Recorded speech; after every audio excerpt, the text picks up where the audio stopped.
Ladies and gentleman, ಮಹಾರಾಷ್ಟ್ರದ ಮಾಜಿ ಉಪಮುಖ್ಯಮಂತ್ರಿ ಅಜಿತ್ ಪವಾರ್ ಅವರ ಸಾವು ಕೇವಲ ಅಪಘಾತ ಅಲ್ಲ, ಅದೊಂದು ವ್ಯವಸ್ಥಿತ ಕೊಲೆ.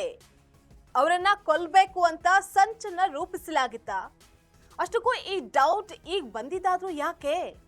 ಇದೆಲ್ಲದರ ಬಗ್ಗೆ ನೋಡ್ತಾ ಹೋಗೋಣ. ವೀಕ್ಷಕರೇ, ನೆಲ ಜಲ ಭಾಷೆಗಾಗಿ ಪ್ರಾಮಾಣಿಕ ಪತ್ರಿಕೋದ್ಯಮ. ನೀವು ನೋಡ್ತಾ ಇದ್ದೀರಾ ಫೋಕಸ್ ಟಿವಿ. ನಾನು ನಿಶ್ಚಿತ.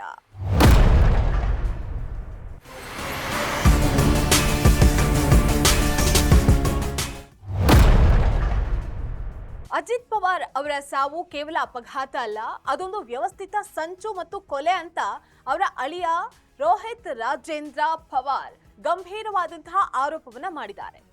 ಇದ್ರ ಬಗ್ಗೆ ಬೆಂಗಳೂರಿನ ಹೈಗ್ರೌಂಡ್ಸ್ ಪೊಲೀಸ್ ಠಾಣಾ ವ್ಯಾಪ್ತಿಯಲ್ಲಿ ದೂರು ದಾಖಲಾಗಿದೆ.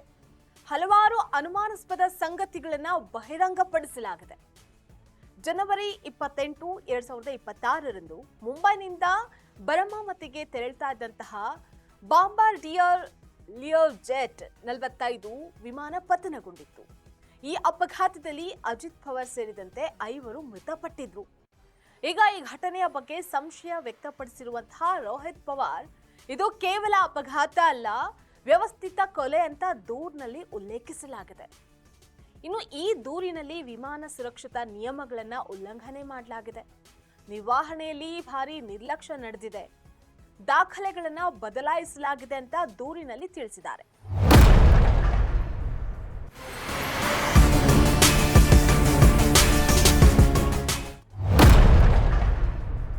ಇನ್ನು ಭಾರತೀಯ ನಾಗರಿಕ ವಿಮಾನಯಾನ ಮಹಾನಿರ್ದೇಶನಾಲಯ ಸುರಕ್ಷತಾ ಪರಿಶೀಲನಾ ವರದಿಯಲ್ಲಿ ವಿಎಸ್ಆರ್ ಕಂಪನಿಯ ವಿಮಾನಗಳು ಸುರಕ್ಷಿತವಾಗಿಲ್ಲ ಅಂತ ಹೇಳಿ ನೆಲಕ್ಕಿಳಿಸಿದ್ದನ್ನ ಅವರು ಉಲ್ಲೇಖ ಮಾಡಿದ್ದಾರೆ.